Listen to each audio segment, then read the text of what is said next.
So this is the content market, but we've got OTT and FAST. So Steve, can you please unpack what is OTT and FAST? So OTT stands for? Give me Mic check, 1, 2, 1, 2, okay. So OTT stands for over the top. Really, it's not that new of a technology. It's been around for a bit over a decade, but it allows for content owners, publishers, networks to all go direct and not have to deal with the middleman. So no longer is there a need to work with a satellite provider, a cable provider, or work with any other intermediary to reach consumers directly. So brands can go direct, networks can go direct, content producers and distributors can go direct in reaching them. FAST is also under the umbrella of OTT. It stands for free ad-supported streaming TV. And it's very similar to broadcast. The only difference is that advertising can be dynamically inserted into the actual channels, and the channels again can be distributed via OTT directly into households and onto devices of anybody with a streaming device. Can you give us an example of what an OTT is that they know? Sure. Netflix, Showmax, Amazon Prime, Afterland TV, SABC Plus. And these are all services that allow for you to go direct. They have different business models. Some can be completely ad-supported, some can be subscriptions, some can be transactional TVOD. So it supports many different business models. It can be used for pay-per-view, as well as a mixture of all those business models as well. And then, David, I'll come to you. Since launching SABC Plus, can you give us an overall understanding of what is the state of OTT and FAST in Africa specifically, or even South Africa? Okay, so the state of OTT in the past couple of years has been great in Africa and also in South Africa. As Stephen has already given some names that are very familiar, that have launched and have taken up quite much, in ground in this country in particular. We know that there's been a growth of OTT mainly behind the growth of smart devices. If you look at South Africa, there's about 99% of penetration of smartphones in this country. So that means a lot of people can access content. Remember, when you access over-the-top content, it's in whatever format. So a lot of people talk about data. There's a lot of short-form content that is watched, for example, on YouTube, right? That a lot of our audiences consume. So it has grown mostly because it also takes into consideration the economic and technological challenges that a lot of Africans go through. Right? All that you need, number one, is you need a smart device, and people can then access your content. In terms of regulations, it's an area in most African countries, also in South Africa, that's not regulated.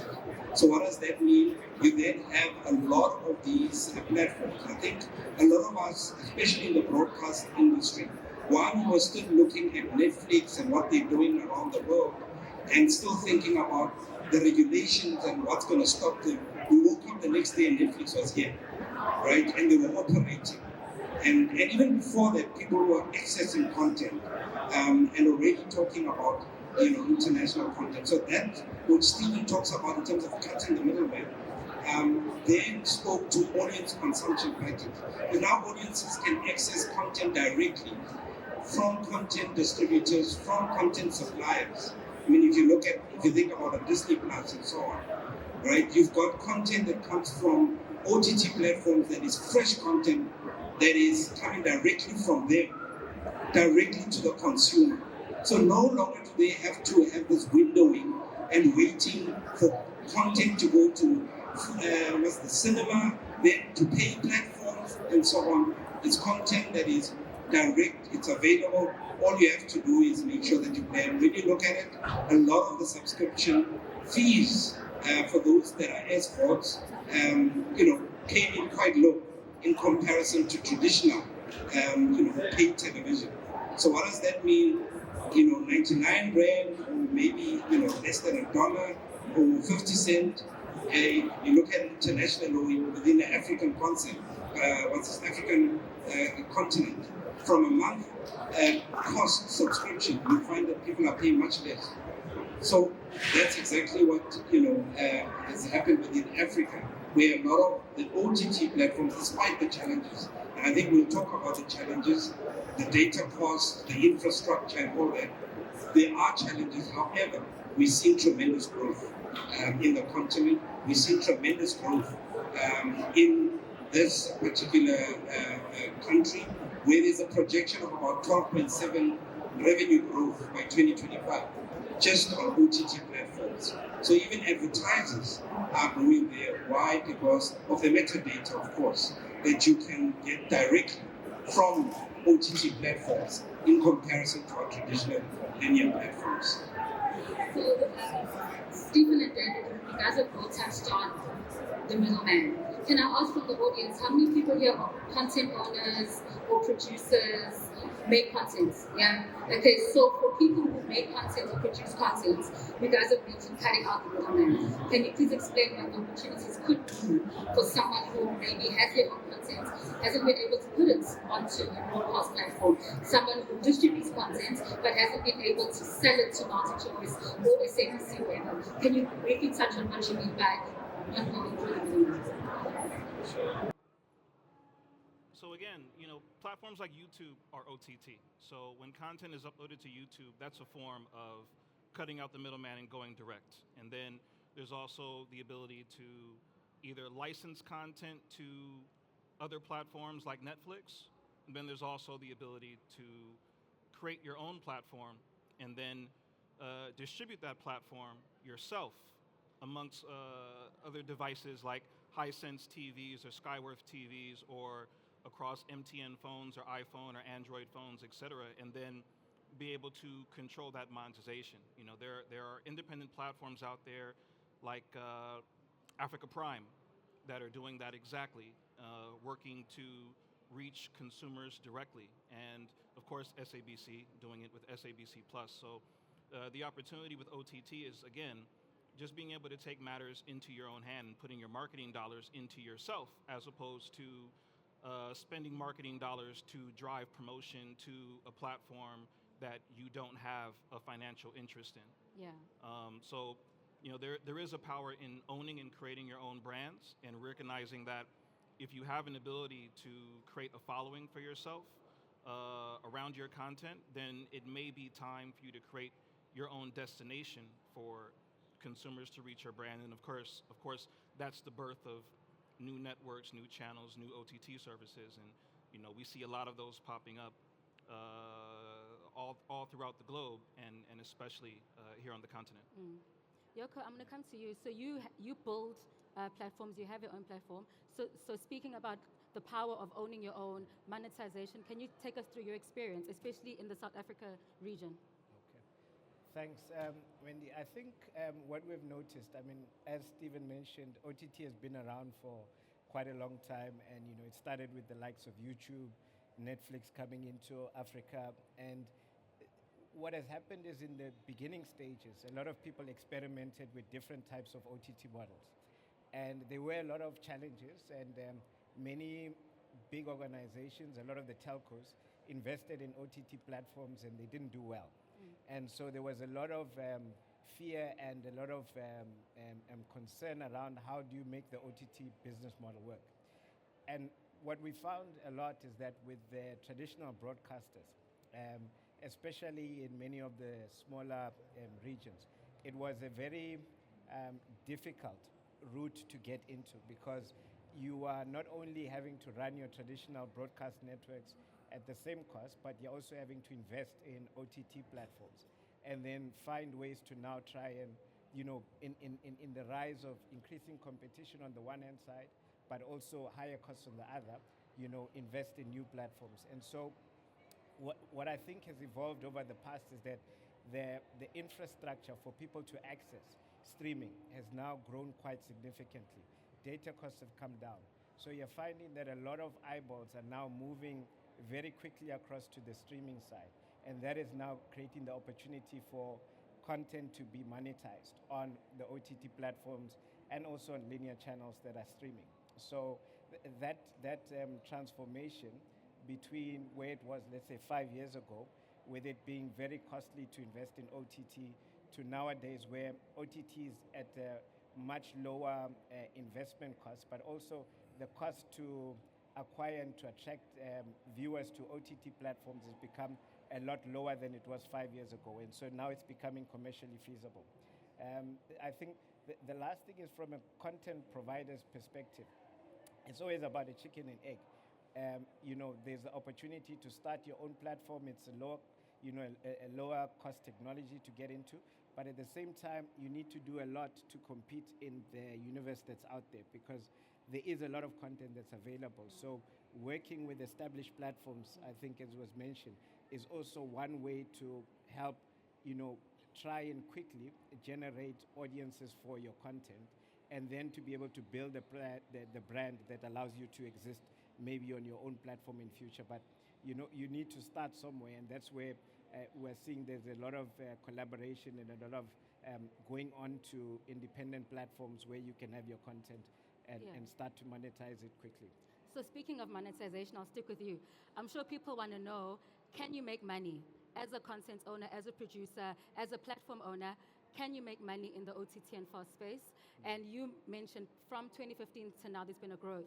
But can you give us tangibles? Can South Africans make money by putting their content onto OTT platforms or FAST? Yeah, it definitely, the opportunity is there. I would say it ranges from the traditional YouTube model where people who have created vlogs XYZ are being able to generate quite a lot of money, from the investment they're doing in creating original content and being able to distribute it widely, low barriers to entry, etc. But that's not for everyone. I mean, you would find that on the other side, you would rather want to get your content, depending on what it is, onto a platform that maybe is a subscription-based platform, and you are able to either co-monetize with the platform operator, or alternatively, sub-license it to them. For a lot of people who have got content sitting on the shelves, now is the time to try and get more value from that content by being able to distribute it also in different markets. So your traditional focus might have been, let's say, in South Africa, but that content may be relevant in other markets that have got platforms that are reaching audiences there, and have got other ways of being able to provide different genres of content, maybe on a VOD catalog or XYZ. So I think it's really about exploring and not being one-dimensional in the way that you want to approach this new world that is digital. Okay, brilliant. Kopana, I'm going to come to you. Sentech has been in the TV space for generations, for a very long time. So, and you've seen the shift from satellites, now there's streaming, and there's definitely that movement happening. So can you, from a South African perspective, what are the real challenges around the streaming, OTT, and FAST? Yeah. Yeah. Thanks, Wendy, for that. And I'll try and maybe simplify the challenge by doing just a very short quiz. How many of you have more than 4 TV apps on your phones that you generate content for? All right, there's a bit. How many of you have 5? Okay, 2. 3. How many have 6? 6. 2. How many have 7? Aye, so many. Now we're in the realm of damaging your phone because space can't curate. Yeah. So the challenge has been that although we know that there's a lot of creative, there's a lot of content out there, but it's very difficult for everyone to have their own platform on a device, right? You know that people are normally just skipping through different content, so they don't want to be boxed in. And there is big space for owned and operated apps like your SABC Plus, Showmax, the market segment to do that. But for the other guys, it becomes challenging to say, how do we then get to pitch our content? Where do we get to place our content? And discoverability becomes a challenge. So as Sentech, we saw that there could be a gap there, right? Where now there's not enough space, there's not enough, proliferation of content is now Because if you look at now, your currency becomes hours of viewing as well as ad impressions. And I think the colleagues will tell you how many now hours of impressions you need to get now to be able to earn a very good buck, right? It becomes challenging. So mass becomes now how you get to deliver your content. So we've seen that there has been challenges from a Centec perspective. We've been going through the audience since traditional. I mean, when we did analog television, we could deliver content to about 15 million households, right? Now with the introduction of digital television, that started to chip down. Now you have satellite television, which you also provide. We have multi-channel, multi-broadcast platform that we assist our customers to distribute their content. So you still have them there, but they've realized consumers are now want to be mobile, they want to be on the go, but you still want to engage, right? Increase the engagement with those consumers wherever they are. So then comes into the device world, right? Laptop, tablet. But now with South African market, I mean, internet penetration is still a challenge. We still have areas where are quite rural that we can't get internet penetration into those. We still have a challenge where data cost is not that affordable for ordinary citizens who then need to rely on free Wi-Fi downloads, hotspots, and so forth to be able to consume the content. So that has created this dynamic challenge that I think we as Centec, we're trying to say, how do we then work with our partners? And it's a collaborative effort because we understand that we are more into the digital network space. We build digital infrastructure to enable content distribution. And what we understand from our customers who are content providers is that, with the margins of distributing content diminishing, you now need to do it at much more effective way of delivering content. So we're looking at that as in a collaborative effort. How do we just start maximizing that so that more investment is then given to producing the content rather than delivering it to the end user? So that's what we're working towards. We are a high-tech company. We have the right skills. We've been in the evolution of digital distribution since analog, digital television. We're in the forefront of disseminating set-top boxes for those viewers that are not going to be receiving analog. We've now introduced OTT services as well to make sure that our clients, our broadcasters, can still engage their audience on any device. Yeah. Okay, so Centec is a probably multi-million rand company. SABC, big organization. But for the independent producer, for the independent content creator, how can anyone in the audience interested in OTT or FAST, how can they, as individuals, set up their own OTT or FAST? Stephen, I'll come to you. Yeah, so I mean, there's many ways to dive into it. There's the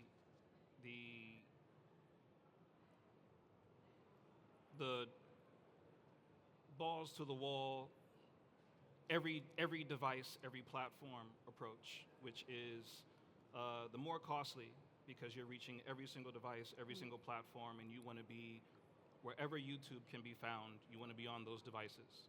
But then there's also the ability to pinpoint the specific brands you want to target. So if you know you want to target iOS, Android, Hisense TV, Skyworth TV, because your market is South Africa, and those are the key brands in this market, then that's an approach that is more affordable. And then there's also the business model, and depending on what your content is, there are various models that may work. For those that are in sports, subscription, TVOD, and AVOD are all business models that work well for them. For people that are in film, subscription and AVOD work best for them. So I think the approach is more to take a step back and understand what it is you're looking for, who your audience is, where your audience is, and of course what your budget is. If your budget is one that makes it make more sense to take steps as you enter the market, then maybe it makes sense just to focus on smart TVs where there's maybe a lesser number of people, which means that your costs on the streaming side, on the CDN side, are lower. However, the CPMs are much higher across connected TV. And South Africa in particular, we see a significantly higher ad fill rate than other territories in the region, and a CPM of around $13 for an average view. So it's a very lucrative market from a CTV perspective, and there are numerous agencies that are working to fill up the advertising on CTV, and then there's also ways to attract your own advertisers into the space. So it really depends on what your goals are, but there's definitely money in this territory, and there's definitely money to be made in OTT. The real factor is, how are you looking at the industry? Are you looking to partner with other platforms that are leading in the space, or are you aggressive and entrepreneurial minded enough to dive into it yourself and explore how that can work for you? And we work either way. So whether it's looking to help you distribute content across many different platforms, that's something that we can assist with. If it's building out your own platform, that's something that we can assist with. If it's monetizing your platform, that's something that we also can assist with. But there's definitely an opportunity for anyone that is looking to create their own platform, and I think that there's no better time than right now to be able to do that. As we were talking about infrastructure and the availability of internet, the fact is that OTT can reach more destinations than anything because of the fact that there's OTT and access to OTT devices in areas that don't even have electricity. They have cell phones, and they have data may be expensive, but they have access to data, and they also have access to Wi-Fi hotspots so that content can be downloaded and consumed offline. And we see a significant amount of that happening. So there are there are business models where people are paying per title.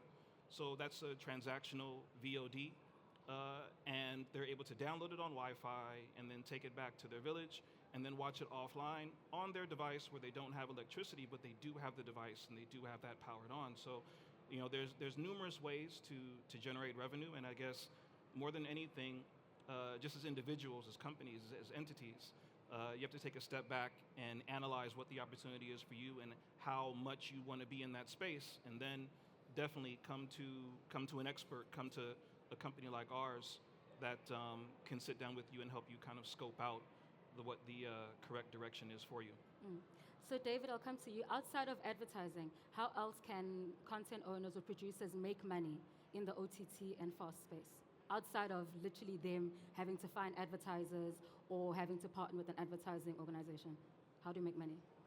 Well, the other way, at least how we deal with a lot of content providers outside of advertising, is them on selling the content, right? So it's license and distribution of the content. So if you do have funders, maybe not advertisers, or if the platform itself is willing to fund your content, and currently in terms of intellectual property, we've got hybrid models. So gone are the days where a lot of us, especially the broadcasters, want to come in at 100% commission and retain intellectual property. So it's discussions, negotiations, where you can also look at other funders. You could borrow money from somewhere else, obviously with a business case that demonstrates how you're going to recoup whatever investment you have. We co-produce or co-create that content, and we provide a platform. And we can actually even do revenue share. Currently, for instance, at the SABC, we do revenue share with some of the content, but you need to put risk as well. So whatever risk you've put in, you can also put out. So that's one thing. And the great thing about OTT is it does exactly that, is that you can now create content that can be consumed anywhere in the world. And you can generate your content to generate revenue anywhere in the world, as long as your content resonates with that human emotional chord. And it can also talk to the common human issues that people go through anywhere in the world. And distribution is not only the platform that you are partnering with. If you retain your IP, you can then negotiate and distribute with to other platforms and let it have different windows and different lives. So your revenue doesn't just come off your first deal. There's a long tail to the deal that you then have. So that is definitely another way where your content is your asset, and you then make sure that you generate it via distribution. Okay, brilliant. Oh, and then can I ask you, so as a broadcaster, obviously you've worked with multiple content owners and producers, and the licensing has always been as per SABC broadcast satellites, traditional TV. But now with SABC Plus, as an OTT platform, when a content owner comes to you and they say, I want to negotiate based off of revenue share, based off of number of subscribers, based off of whatever it is SABC Plus open to having those conversations with the rights owner? Yes, definitely. So what I was saying earlier on was really modeled around how we would operate within SABC Plus, even though it's not just SABC Plus, because I think just generally, even in our linear business, we are now open to hybrid models. And also saying, how do we share in the risk? Because right now, it's very hard for us in the industry, even if you're a big broadcaster or platform, to go on it alone. We need partnerships.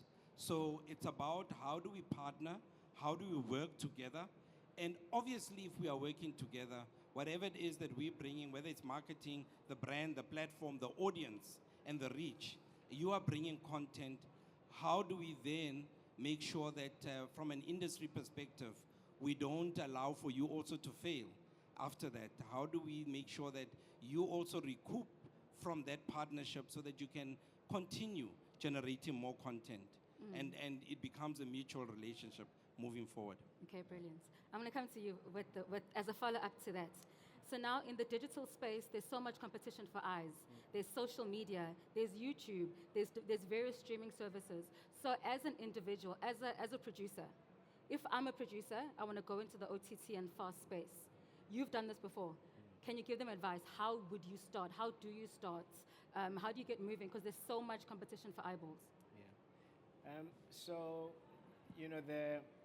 I think the key when you look at entering the space is one, is to determine what your overall objective is going to be. So, essentially, with all of the different models that are out there, you would need to decide whether you want to play at the one end in terms of owning your own platform, or at the other end, really just trying to monetize the content that you have.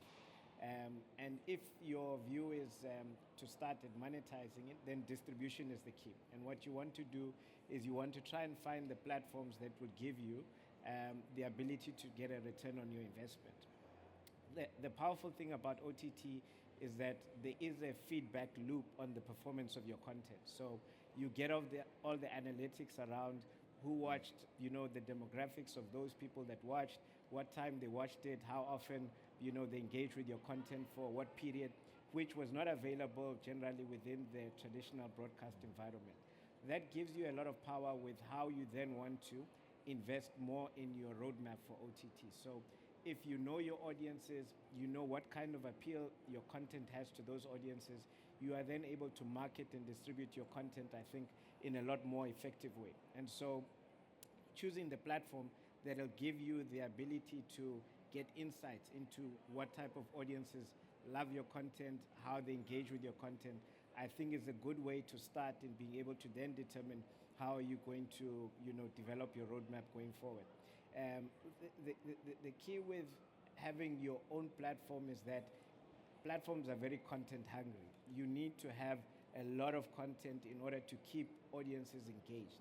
If you don't have that investment or that catalog of content, you will end up not achieving your goal, because people will come maybe for a live event or for a particular property, and then from there they will go to other platforms, and you won't be able to keep attracting them because you don't have that myriad of content that a Netflix or a Showmax or a SABC Plus has. So I think in being able to determine your strategy, really look at how do you build the value for what you're trying to do, and then ensure that you then build upon that, and don't get frustrated at not necessarily achieving your fuller picture in the beginning. Okay, brilliant.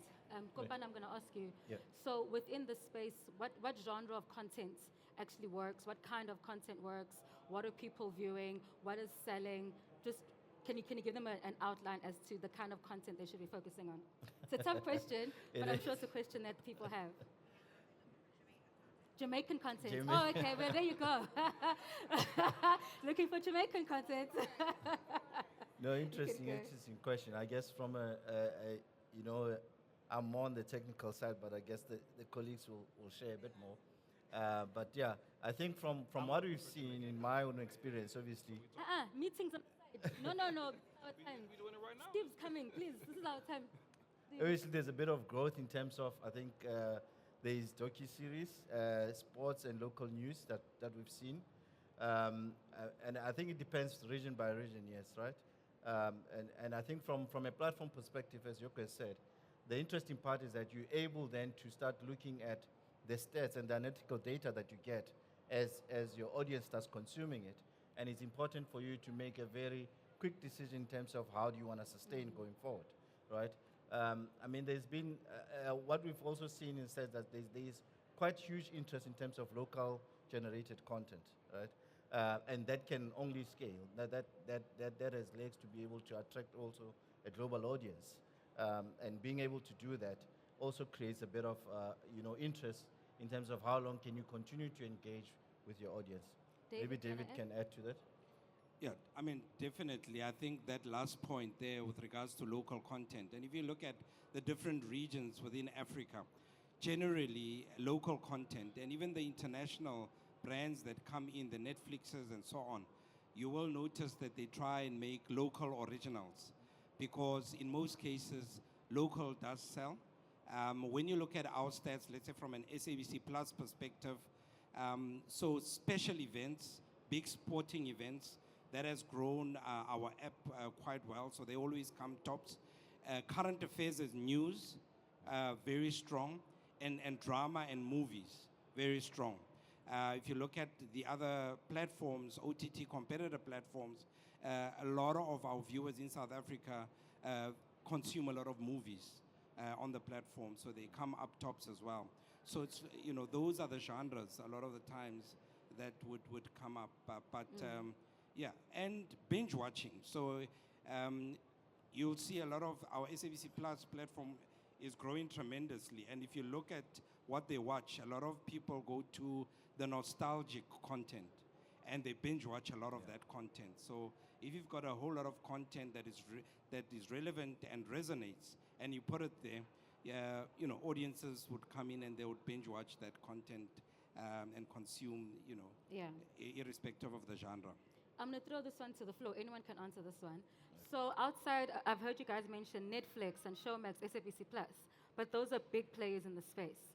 Can you give us any other success case studies of OTT and FAST within the Africa region? I'll open it up. Africa region. So, I mean, it will be very unfair if I don't also mention View because, and I must say, by the way, View grew because at the time, SABC didn't have a platform, and they purchased a lot of our content. But in this territory, View is another platform that is worth mentioning that is doing quite well and, has also pushed a lot of its registrations and subscriptions through understanding the local market wherever it operates. Do you want to name any of you? Yeah, sure. I mean, I think that a sleeper that probably everyone here is working with, but not really mentioning right now is Hisense. So Hisense as a brand is very powerful in South Africa. It's the number one consumer electronics company, and they have their own service called Vita Channels. And Vita Channels pulls in FAST, pulls in VOD, and they reach every single person that is operating a Hisense TV. And the numbers on that are very impressive. The revenue that it generates is very impressive. And I think that's a sleeper that is continuing to grow. We work very closely with them, powering a lot of the channels as well as the monetization. So we have a lot of insight into what performs. I think David hit the nail on the head. Dramas, sports, comedy, local content, of course, and very much nostalgic content. I mean, the binge watching of content from the late 80s, early 90s is very high, very, very high ranking in consumption. But I would say that would be, a big one. And then as a smaller independent player, Afroland TV also performs very well in South Africa. It's an independent that is very well known. And again, it continues to grow. There are others that have shown promise. However, they're not paying me, so I'm not going to give them that much of a shout out. But Yeah, yeah. there are some. I'm just playing when I say Yeah. that. There are, But can I ask you but- about Hisense? Yeah, yeah. So for the rights owners in the room, how do they get their content into an environment like Hisense? Well, for right now, the easiest thing to do would be to reach out to us. But in general, if we weren't here, if you were, looking at any platform, just try to reach out to that platform directly. Reach out via LinkedIn, look for who the executives are, and just try to reach out directly. If anyone here is directly interested in reaching Hisense, please come to Otera's booth or look us up on LinkedIn or go to our website and just Stop you know, plagging, stop plagging. question Stop was plagging. Can you Otera.tv. Yeah. You can So maybe just to mention as well, from a Centec perspective, so we've sort of seen an opportunity to launch what we call a shopping mall for content providers, right? We've launched a brand called Free Vision Play. It's available as an OTT, and the intention for that was to carry also the local community television. So on the platform, you'll find the likes of Cape Town TV, 1KZN, Soweto TV, and the likes of Bay TV and the likes. So we've sort of tried to see that, with the opportunity of the other small players, it becomes expensive for them to own up and do their own OTT platform. So we're looking to create an aggregate platform. Obviously, our expertise is more within infrastructure, digital infrastructure distribution. They have the opportunity then to bring in on the content, and we can collaborate and go to the market together for a mutual beneficial outcome. So there is that opportunity. It's still new. I think our first launch was in June with the inauguration of the president in Union Building. So there is that opportunity. If you're interested to look at being part of the shopping mall of content, feel free to reach out to Centec for that. Yeah. David? Yeah, I mean, I just wanted to add that we're talking about, a lot of the times we're talking about the main OTT platforms, the Netflix, Showmax, and so on. But we can't ignore, and we're seeing obviously the consumption of a lot of the social media platforms. So the user-generated content is growing strongly. So here I'm talking about the content that lives on TikTok, of course. If you look at the Instagrams, the TikToks, YouTube, Yeah. especially for Yeah. the young generation. So you start seeing in terms of what we plan for the future. So if you want to play in the space and you're going to create that content, take into consideration what is considered these substitutes that actually are very, very, very strong, especially in the younger demographics. Yeah. Can I come to you on that point? Are you finding any kind of competition within the social media space for your platform? So the types of content differ. So you'd find obviously on social media it's very short form content, and so the traditional OTT platforms for sort of premium content tend to be longer form, but you are seeing a mix of also short form content now starting to come into these more traditional OTT platforms. The difference, I guess, is how your ability to monetize it in a certain way. So on social media, obviously you have to generate quite a high number of views in order for you to be able to start getting your return on investment. And so, viral videos, XYZ, but it's also very, very current and topical. So you always have to be doing things that are, trying to get to the top of the list. Whereas in the more traditional OTT platforms, your catalog and your content can stay quite a while there and still get engagement. Another area that we do a lot of work in is with the mobile operators, because obviously they have a large base of subscribers that have got the same sort of needs and viewing taste as the general population. And so there is an opportunity to do revenue share with what they call content partners, who then go and offer their own brands, within that mobile operators, if you can call it value-added services portfolio.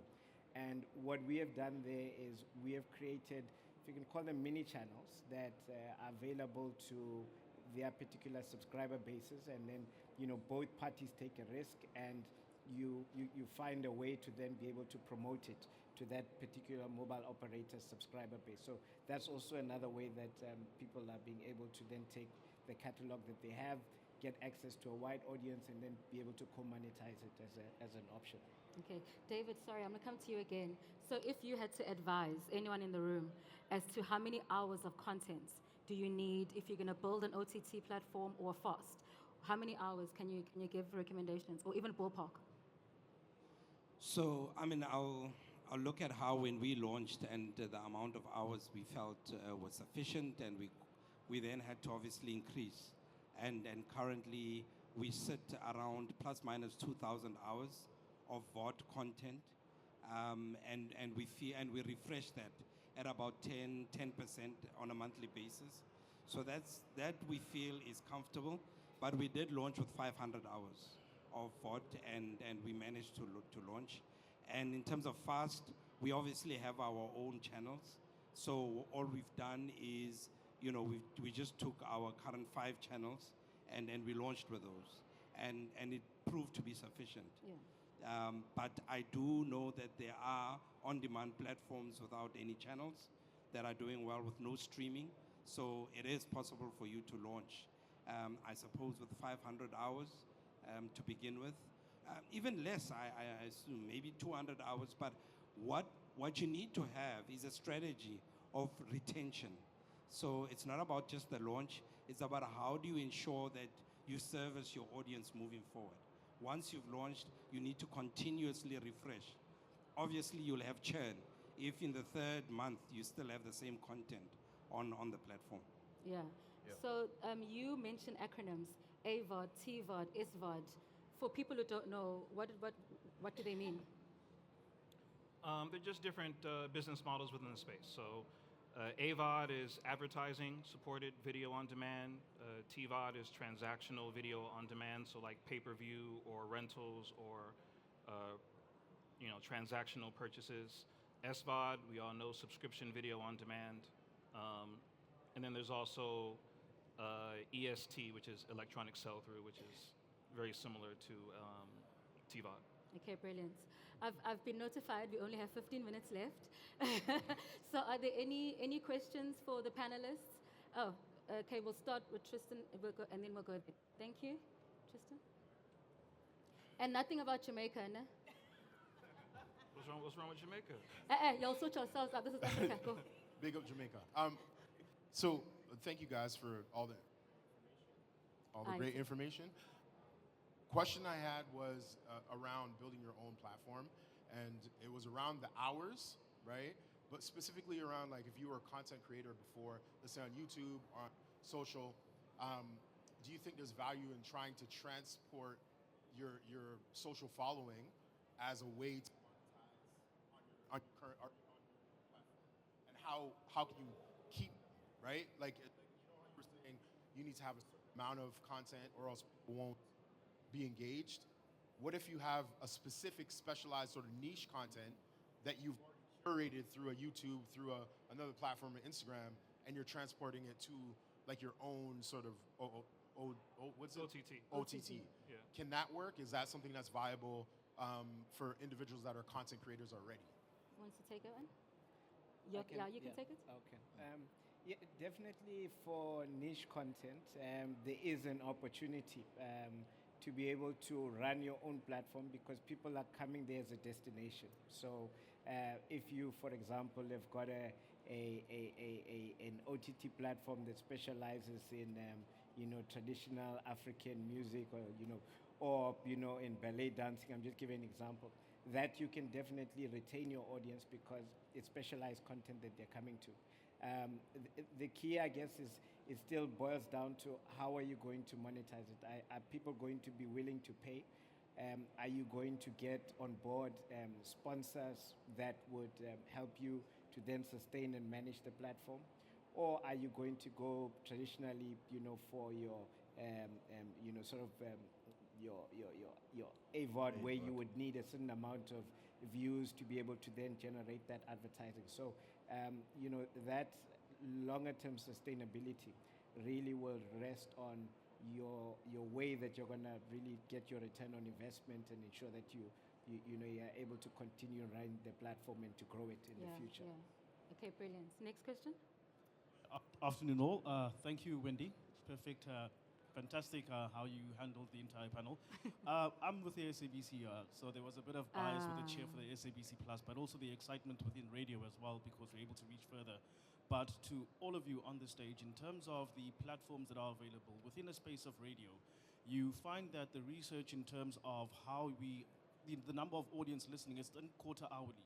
15 minutes, you get to see exactly, in some sense of real time, how many listeners are actually listening to radio.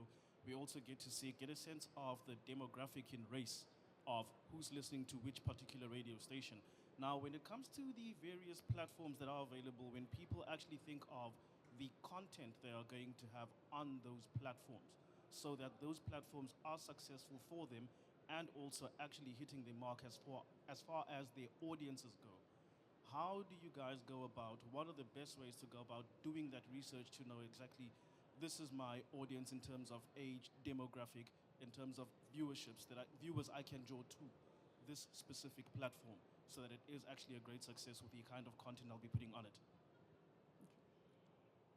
Okay, I'm worried because it means the team is not sending you data. Because you should be getting your data at Good Hope, right?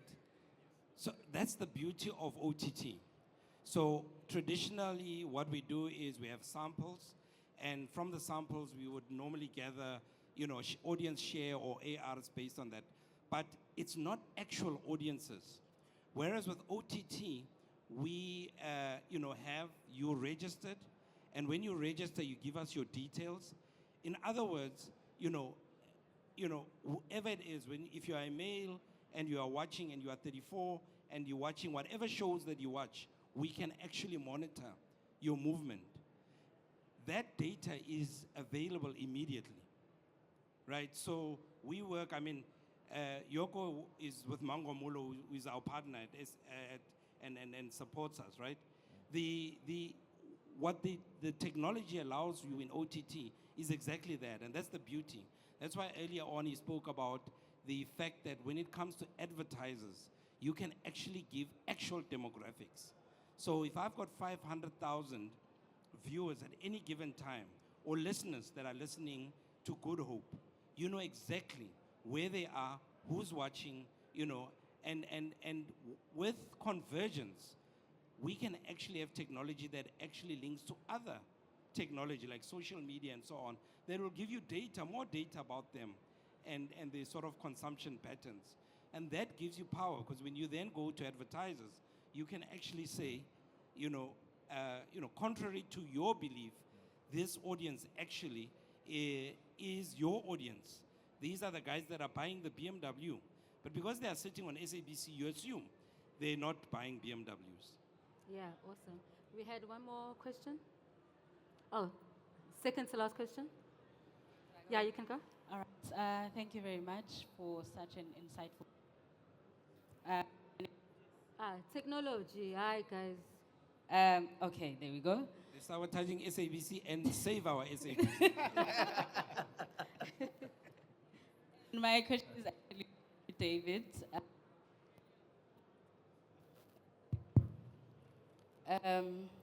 Earlier, can I? I think it's fine. Just project. All right, try and project. Yeah. So earlier on, you mentioned the mobile phone penetration, right? And that obviously a lot of people have got access to cell phones. But I think the biggest problem then also becomes the fact that, data costs are quite expensive, and a lot of people cannot afford to buy data in order to consume, content on these OTT platforms. And I think I just wanted to find out if, from the SABC's point of view, being a public broadcaster, are there any discussions that are being held, with, relevant bodies and the telcos to kind of, try and make content more accessible, whether it's lowering data costs for SABC, content, whether it's zero-rated content, because I think as a public broadcaster, there is still that obligation to make, content freely accessible to South Africans, even on digital platforms. Perhaps we could expand, the question to the shopping mall as well, because you host community media, community television, and traditionally they are also freely accessible. So is there a way, or discussions that are being held to make sure that content really continues to become freely accessible on digital platforms? Okay, we can start with you and then Kopano. Yeah, I mean, as you've mentioned, with a public broadcaster, universal access is extremely important for us. The democratization of content, that's what we're talking about. So when we decided that we need to launch OTT, behind this was because of the analog switch off. That was one of the reasons, because it's imminent and we need to ensure that every South African has access. So the data issue is very important. There are two solutions that we are working on. One, I think, is out in the market, so I can talk about it, is we are working on a direct-to-home solution. That is going to be very low cost, also linked to our app and the content on the app, so that even that is available, right? So there's a way in which we'll make sure that the indigent and those that can't afford will then access. And we're looking to launch this next year, right? So that's one way. And then the other one you've mentioned, it's engagements that have started. We all know that the analog switch off, of course, will then benefit the telcos. What does that say in terms of reduction of costs? We would need our ministries and government to support us as well in saying, can we? And the discussions that we are talking about is, can we at least have all the mandated content zero rated, so that all the South Africans can still access, as long as you've got a smartphone or smart device, you can access the important educational, informative content that is mandated content. Okay, quickly, I'll come to you. Yeah. Very quickly, yeah? Yeah, very quickly, and not to reiterate what David said. So from a Centec perspective, one of our other pillar of portfolio is looking to broadband, right? And sharing the same mandate of universal access. Within the broadband portfolio, we have a government-initiated project called SA Connect, which is looking at connecting all the unconnected areas within the South African region. So it has very incredible targets in terms of creating Wi-Fi hotspots, creating low and affordable data usage and internet penetration for local and South African consumers. So that is another initiative that we're trying to drive forward, the penetration of internet services to unserviced market. I mean, the rates are as very ridiculous as like 5 rand for a huge amount of data that one person can go and download the content and consume it offline in their own premises. Okay, brilliant. Last question, and then we're going to close. Is it working? 1 million, 2 million? No $1 million. $1 million, $2 million, guys. Don't embarrass us, it's Africa, Okay. please. Thank you. A comment was made earlier about the fact that the OTT platforms coming into the country are unregulated and thriving, competing with South African broadcasters that are very highly regulated. So are we suggesting that the OTT players should be regulated in the same way? Or are we arguing perhaps that the South African broadcasters should be less regulated and allowed to, Do you want to take it? Who wants to take it? Can I please answer that? Okay. I think Dimitri was directing it at the SABC. What we are in no way saying, and I think I'm reiterating it because it was a discussion with ICASA a couple of months back, we are in no way saying that we need more regulations, right? All that we are saying is, for us to thrive as well, we need to be regulated less. So it's more about allow for us to be able to compete with the unregulated market by, loosening. In terms of mandate, in terms of our reason for existence, as a public broadcaster, we will always deliver against that. We know that we need to develop the industry. We know that we need universal access. We need to represent everyone in the country. So that will always be our identity. But all these other regulations that are stringent, we don't think we really require. And we're saying we also would like to operate like the Netflixes and so on that are eating and having fun with the lunch, and also be able to, deliver content from a commercial perspective. Remember that we are a public broadcaster that is a Schedule 2 entity that is expected to be commercially independent. Unlike other state broadcasters around the world, we must be competitive commercially. And that's why we would rather have less regulations, and be allowed to be responsible enough to be able to deliver on our mandate, but commercially so. Okay, brilliant. I think I'll close off all questions there. Thank you so much to our panelists. Can we get a round of applause for them? And thank you to myself. Thank you, Wendy. You've been a great moderator. Thank you, thank you. Thank you, thank you. And I was going to stay on the stage a bit just to touch where Steve Harvey was touching, but it's fine. We can leave. Thank you.